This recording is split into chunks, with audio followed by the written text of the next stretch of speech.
The Aurelia Grand Hotel lobby gleamed under crystal chandeliers. A line of black-suited security guards stood rigid, blocking ordinary guests from the VIP section. A simple man in casual clothes sat in the corner with his young daughter, waiting to sign a maintenance contract. Caleb Vance, single father, just trying to make ends meet.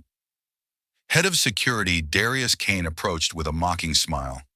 "Wrong man, buddy. This isn't your place." Laughter erupted as several guests looked on with amusement. Caleb quietly placed his cracked glass on the table and slowly rolled up his sleeve. Scars and strange markings became visible. The entire space fell dead silent. Meet Caleb Vance, 38 years old, single father, former Iron Veil Unit Special Forces operative, missing presumed dead after the Ravenfield base fire. Now he works as a building maintenance engineer, raising his daughter alone.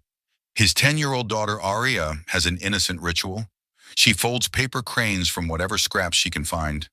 Then she tucks one into her father's shirt pocket every morning. "As long as the crane stays safe, you stay safe, Daddy," she always says with complete seriousness. Caleb just smiles and lets her believe. If only protection were that simple. Tonight was supposed to be routine. Caleb had brought Aria to the Aurelia Grand while he waited to sign a fire safety system maintenance contract. The hotel was expensive, but they had comfortable seating and free Wi-Fi for Aria's tablet. Aria sat across from him, carefully folding a napkin into another crane. Her concentration was absolute, tiny fingers working with surprising skill. That's when the trouble started. The hotel manager noticed Caleb's casual attire and approached with obvious disdain. "Sir," the manager said coldly, "the technical service area is in the basement. This lobby is for guests only." A group of wealthy guests at the bar began whispering and pointing. "Single dad trying to get into places above his level," one woman said with cruel amusement. "Probably can't afford a babysitter," her companion added, "so he drags the poor kid everywhere." Aria's hands froze mid-fold. Her cheeks flushed red as she realized they were talking about her and her daddy. Caleb felt his jaw tighten, but he chose silence for Aria's sake. "Look at that jacket," another voice chimed in. "Probably from a thrift store. What kind of father can't provide better?" The cruel whispers grew louder. Aria's paper crane crumpled slightly in her small fist as tears welled up in her eyes. Caleb reached across and gently took her hand. "It's okay, sweetheart. They don't know us." But the humiliation burned. Not for himself, but for Aria. She didn't deserve this. That's when Caleb noticed something else happening across the lobby. In the VIP section, a young woman in a simple black dress was being cornered by Darius Kane and two other security guards. The woman looked uncomfortable, trapped between expensive furniture and their approaching bodies. "Come on, sit with us," Darius said with a predatory smile. "The party's more fun with a beautiful woman like you." The woman shook her head firmly. "I don't know you. Please leave me alone." "Don't be shy," another guard stepped closer. "We're important people. You should feel honored." Caleb watched the woman's eyes dart around the lobby, looking for help. Other guests pretended not to notice. The staff looked away.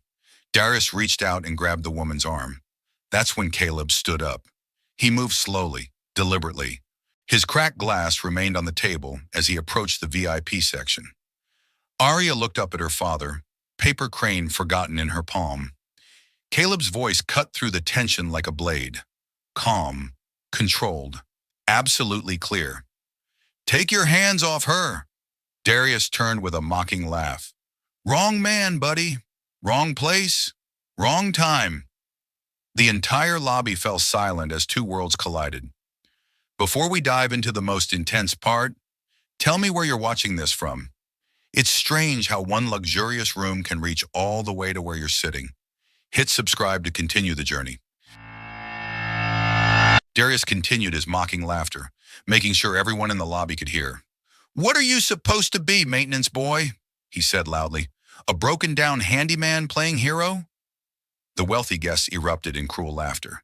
Their voices carried across the marble floor, echoing off crystal chandeliers.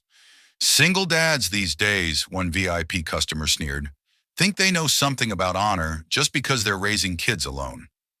Another guest chimed in, probably unemployed half the time, living off government assistance. Arya watched from their table, tears streaming down her small face. Caleb kept his hand on his shirt pocket, feeling the paper crane she'd made that morning. But he noticed details others missed. The security cameras in the corners had been quietly turned away from the VIP section. The emergency exit lights behind the bar were switched off. Someone had orchestrated this. Caleb watched the hotel manager slip an envelope to Darius when he thought no one was looking. Money had changed hands here. The young woman in the black dress spoke up, her voice shaking. "I don't know these men. I just want to leave." Caleb spoke loud enough for the entire lobby to hear. The lady said no. That should be enough for any decent person. Darius stepped closer, invading Caleb's personal space. "Wrong man, buddy. You picked the wrong script tonight." The laughter grew louder. Several guests pulled out phones to record what they thought would be an entertaining confrontation between security and a troublemaker. "Look at this guy," someone called out, "trying to impress a woman way out of his league." "His daughter's watching him make a fool of himself," another voice added. "What kind of example is that?" Arya buried her face in her hands, unable to watch her father being humiliated by strangers. Caleb felt that familiar coldness settle over him, the same calm that had kept him alive through countless missions. But this wasn't a battlefield. This was a public place, with his daughter watching. The woman tried to stand up and leave, but Darius grabbed her wrist firmly. "Come on, sweetheart," he said with fake charm. "Don't be rude. We're just trying to show you a good time." "Let me go," she said, trying to pull away. "I need to leave." "The night's young," the second guard said, blocking her path, "and we haven't even properly introduced ourselves." Caleb observed more suspicious details. The bar staff had disappeared into the back room. The front desk clerk was mysteriously absent. Even the valet had stepped outside. Someone wanted privacy for whatever was about to happen. "Please," the woman said, her voice growing desperate. "I just want to go home." Darius tightened his grip on her wrist. "Wrong answer, beautiful. You're coming with us." The guest continued recording, treating the situation like entertainment rather than assault. "Bet she's just playing hard to get," one woman said with cruel amusement. "Security knows how to handle difficult customers," her companion agreed. Caleb's military training kicked in as he assessed the situation. 3 guards. Multiple escape routes blocked. Cameras disabled. This was a setup. But what bothered him most was Arya. His daughter was watching grown men laugh at her father's attempt to help someone in trouble. "Sir," the hotel manager approached Caleb with fake politeness. "These are valued customers. Perhaps you should return to your table and mind your own business." "This is my business," Caleb replied calmly. "When someone says no, that means no." Darius laughed even louder. "Wrong man at the wrong time, buddy. Do you have any idea who you're dealing with?" "I know exactly what I'm dealing with," Caleb said, his voice carrying an edge that made several nearby guests stop laughing. The woman looked directly at Caleb with desperate eyes. "Please help me." That's when Darius made his mistake. He shoved Caleb hard in the chest, trying to establish dominance in front of the crowd. "Wrong man, buddy. You chose the wrong fight tonight." The entire lobby watched as Caleb absorbed the impact without moving. He stood like a stone statue, completely unmoved by the assault. "Last warning," Caleb said quietly. "Take your hands off her." "Or what?" Darius sneered. "You'll call the police." "We own the police in this district." He gestured to his 2 companions, who moved to flank Caleb on both sides. "Wrong man in the wrong place," the second guard said. "Time to learn your lesson." Arya wiped her tears and watched her father with growing fear. The paper crane in his pocket seemed so small and fragile against 3 large men. Darius tightened his grip on the woman's wrist until she winced in pain. "Last chance to walk away, maintenance boy," he said with cruel confidence. The wealthy guests held their phones higher, expecting to record Caleb's humiliation and retreat. But instead, Caleb did something no one expected. He slowly, deliberately rolled up his sleeve.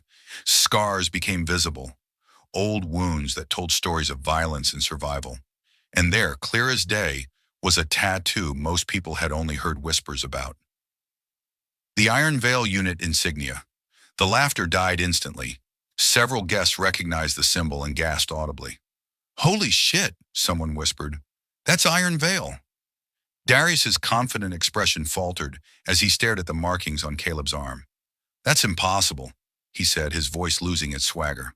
Iron Veil was destroyed. Everyone died. Ah, Kinofarno. Caleb's eyes met Darius's with the kind of calm that only comes from men who've seen too much death. Wrong man, Caleb said quietly. Maybe you should reconsider who you're dealing with. The entire lobby held its breath as the game suddenly changed. The moment he rolled up his sleeve, the whole room went silent. In your opinion, there are some scars that don't need explanation. Just seeing them is enough. Do you agree? Comment right now. What happened next took less than 15 seconds. Caleb didn't explode into violence like an action movie. Instead, he moved with the surgical precision of someone trained to end conflicts quickly and efficiently. The cracked glass from his table became his first tool. As Darius reached for the woman again, Caleb swept the glass rim across the security chief's wrist at exactly the right angle. The pressure point contact made Darius's hand go instantly numb, forcing him to release his grip. What the hell? Darius started to say, but Caleb was already addressing the second threat. A wooden chair became his next tool. One fluid motion tilted it at the perfect angle, using the legs to pin the second guard against the wall without causing serious injury. The third guard tried to grab Caleb from behind. That was a mistake. Caleb spun, using the receipt tape from the nearby concierge desk. 3 quick movements secured the man's thumb in a pressure hold that dropped him to his knees, completely immobilized but unharmed. The entire lobby stared in stunned silence. 3 security guards were on the floor, groaning but not seriously injured. Caleb stood calmly above them, not even breathing hard. The laughter and mockery had died completely. Arya watched from her table with wide eyes. Her father had moved like water, flowing around obstacles, using everything around him as a tool. Impossible, someone whispered. The woman stepped back, free from her captors but shaking with shock. That's when she looked directly at Caleb and spoke words that changed everything. You don't know who I am, she said, her voice steadying. I'm Celine Hart, heiress to Hartwell Global. The lobby erupted in gasps and whispers. Hartwell Global was worth $15 billion. I've been working undercover, Celine continued, her voice growing stronger. We suspected this hotel chain was involved in money laundering and corruption. These men, she pointed to the guards on the floor, are part of a network that bribes hotel staff to let them operate here. Caleb's expression didn't change. Doesn't matter who you are. No one has the right to put their hands on you. Celine stared at him with growing recognition. Wait, your movement patterns, the way you handled that situation. Her eyes widened. Your ghost, Jack Caleb from Iron Veil Unit. The murmurs in the lobby grew louder. People began pulling out phones, sensing they were witnessing something extraordinary. Caleb picked up his cracked glass and walked back toward his table. That man disappeared a long time ago. No, Celine shook her head. You're the unit commander who vanished after the Ravenfield base explosion. Everyone thought the entire Iron Veil unit was destroyed. A former military officer in the crowd whispered loudly enough for others to hear. My God, that's the ghost unit marking. He's real. The revelation spread through the lobby like wildfire. Phones came out everywhere as people realized they were looking at a legend.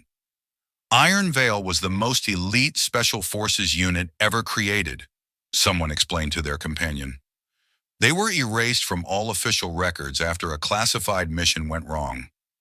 Caleb continued walking toward Arya, ignoring the attention. Mr. Caleb, Celine called out, today you didn't just save me. You helped expose a criminal network that's been operating in luxury hotels across 3 states. As if on cue, police sirens wailed outside the hotel. Within minutes, officers flooded the lobby. The hotel manager appeared, his face pale with terror when he saw Celine standing free. Miss Hart, the manager stammered, I can explain everything. You can explain to the prosecutors, Celine cut him off. We have recordings of every bribe you've taken. The 3 security guards were arrested as police secured the scene. Evidence of the money laundering operation was already being collected from the hotel's computers. Guests who had been mocking Caleb an hour earlier now looked ashamed and uncomfortable. As the arrest continued, Celine approached Caleb's table where he sat with Arya. Mr. Caleb, I need to thank you properly. Caleb was helping Arya pack up her origami supplies. No thanks needed, just doing what's right. Celine noticed Arya's paper cranes scattered on the table. Did you make all these? Arya nodded shyly. I make them for Daddy. They keep him safe. Celine picked up one of the delicate cranes, examining the careful folds. They're beautiful and clearly very powerful. As the police led Darius away in handcuffs, he shouted back at Caleb. This isn't over. You have no idea what kind of people you're dealing with. Caleb looked up calmly from helping Arya. Actually, I know exactly what kind of people you are. And now everyone else does too. The lobby erupted in spontaneous applause. Guests who had been cruel and mocking now wanted to shake the hand of the man who had taken down a criminal network. But Caleb wasn't interested in praise. We need to go, sweetheart, he told Arya. You have school tomorrow. Celine sat down at their table. The Iron Veil program saved countless lives during its operation. You train the best protection specialists in the world. Caleb's expression remained neutral. I train maintenance workers now. You train them that real strength isn't about domination. It's about protection, about knowing when to act and when to show restraint. Arya looked between her father and Celine with curious eyes. Are you famous like my daddy? Celine smiled. Your daddy is the famous one, sweetheart. He's a real hero. I know, Arya said simply. That's why I make him cranes. Heroes need extra protection.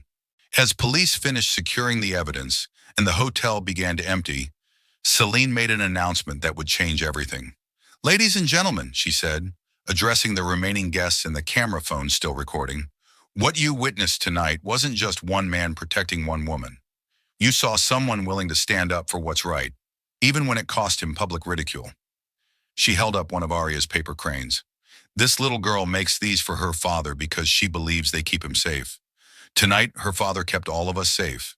From predators, from corruption, and from the lie that money makes you untouchable. The crowd listened in absolute silence. Hartwell Global will be launching a new foundation tomorrow. It's called Line in the Sand, and it will train security professionals in proper boundaries and ethical behavior. Celine looked directly at Caleb. Because sometimes the smallest gestures draw the most important lines. Caleb stood up, taking Arya's hand. We really do need to go. As they walked toward the exit, Celine called out one more time. Mr. Caleb, the world still needs teachers like you. Caleb paused at the door, not turning around. Tonight, I'm just a father. But as they left the hotel, their story was already spreading across the internet. And sometimes the smallest acts of courage create the biggest waves. Within 3 hours, the video had exploded across every social media platform. Wrong man, single dad reveals military past became the #1 trending topic worldwide. The clip showing Caleb's calm takedown of 3 corrupt guards was shared millions of times. But the story that emerged was even more powerful than the action. News outlets picked up Celine's revelation about the corruption investigation. The Aurelia Grand's entire management was exposed as part of a money laundering operation. The 3 arrested guards were connected to organized crime networks operating in luxury hotels across multiple states. Caleb's quiet, wrong man had unraveled a criminal empire. At home that evening, Caleb and Arya watched the news coverage in their small apartment. Daddy, you're on TV again, Arya said, pointing at the screen. The reporter stood outside the Aurelia Grand. The man being called the paper crane hero is Caleb Vance, a former Iron Veil unit commander thought killed in action 3 years ago. Caleb reached for the remote to turn it off, but Arya stopped him. I want to see, she said seriously. On screen, Celine Hart appeared at a press conference. Mr. Vance didn't know who I was, Celine said to the gathered media. He saw someone in trouble and acted. That's not heroism. That's simply being decent. She held up one of Arya's paper cranes. This was made by his 10-year-old daughter, who believes these keep her father safe. Tonight, her father kept all of us safe. The camera zoomed in on the delicate paper crane. Tomorrow, Hartwell Global will announce the Line in the Sand Foundation. Our mission is to train security professionals in ethical boundaries, because you don't need special forces training to know right from wrong. Arya clapped her hands together. Daddy, she likes my cranes. Caleb smiled, the first genuine smile he'd had in years. She does, sweetheart.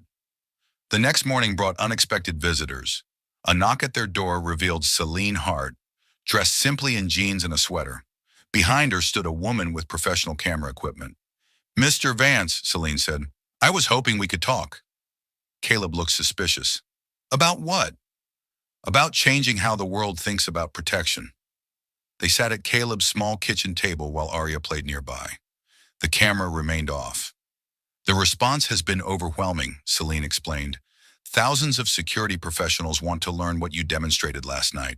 Not the physical techniques, the mindset. Caleb shook his head. I'm not a teacher anymore. You never stopped being a teacher, Celine replied. Last night you taught an entire hotel lobby that one person can make a difference. She pulled out her phone, showing him messages from around the world. A security guard in Tokyo refused to harass a customer yesterday, citing your example. A bouncer in London prevented an assault using your exact approach. A father in Chicago protected his daughter's friend at a party. Caleb read the messages, his expression softening. Wrong man is becoming a symbol, Celine continued. People are realizing that sometimes the person everyone underestimates is exactly the right person for the job. Arya looked up from her paper folding. Are you going to help more people, Daddy? Caleb knelt down beside his daughter. What do you think I should do? Arya held up her latest creation, a crane made from newspaper. I think your cranes should teach other people how to be safe. That afternoon, Caleb agreed to one interview. The reporter was respectful, gentle. She asked about his military background, his daughter, his decision to intervene. What would you say to people who think you were lucky? She asked. Caleb considered the question carefully. Luck had nothing to do with it. Training did. But more importantly, knowing that someone needed help did. What about people who say civilians shouldn't get involved? There are no civilians when someone's in danger, Caleb replied. There are only people who act and people who look away. The interview aired that evening to massive viewership, but Caleb's phone started ringing before it was even over. Corporate security firms wanting to hire him, government agencies offering contracts, media companies requesting exclusive deals. Caleb declined them all. Daddy, Arya asked as they ate dinner, why don't you want to be famous? Because the important work happens quietly, Caleb explained. Like last night at the hotel. Like when you make cranes for people you care about. A week later, the Line in the Sand Foundation officially launched. Celine had insisted on hosting the event at a community center rather than a corporate headquarters. The audience was filled with security guards, hotel workers, teachers, and parents. Caleb stood at the back with Arya, wearing the same worn jacket from the hotel. Celine spoke about the foundation's mission. We're not training warriors, we're training protectors. People who understand that real strength comes from restraint, not aggression. The symbol of the foundation appeared on the screen behind her. Arya's paper crane design, elegant and meaningful.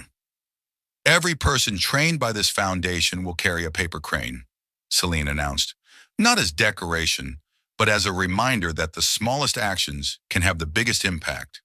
The audience erupted in applause. After the ceremony, Celine found Caleb in the parking lot. Thank you, she said simply. For what? For showing me that real power isn't about position or money. It's about choosing to protect instead of exploit. Caleb looked at Arya, who was teaching other children how to fold cranes. She's the real teacher, he said. I just follow her example. As they drove home, Arya held a new crane she'd made during the event. Daddy, what if everyone had paper cranes? Caleb smiled.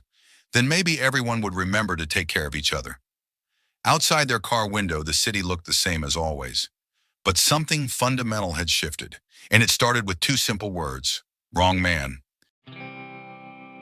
1 month later, Celine stood on stage at the Line in the Sand Foundation headquarters. Behind her, a massive screen displayed the paper crane logo that had become a symbol of ethical protection worldwide. The auditorium was packed with security professionals, hotel workers, and ordinary people inspired by Caleb's story. Wrong man or right person, right time, Celine announced to the crowd. Thanks to one father, The world remembered that boundaries exist for a reason. The audience erupted in thunderous applause. This foundation has already trained over 5,000 security professionals in ethical boundaries. Because real strength isn't about force, it's about knowing when to draw the line. The camera panned across the audience, searching for the man who started it all. In the very back row, almost hidden in shadows, sat Caleb and Arya. He wore the same worn jacket from the hotel. She held a fresh paper crane in her small hands. Arya whispered to her father, "Daddy, my cranes are flying everywhere now." Caleb nodded, watching the screens that showed Lean in the sand centers, opening in dozens of cities worldwide. "Yeah, sweetheart, but they'll always find their way home." Celine continued her speech. "We've received reports from security teams across 6 countries. A simple paper crane pin reminds them that protection means respect, that power comes with responsibility." After the ceremony, as crowds dispersed, Caleb and Arya slipped away quietly. They had almost reached their car when Selene caught up with them. "Caleb, wait!" He turned, Arya's hand safely in his. "I wanted to give you this." Selene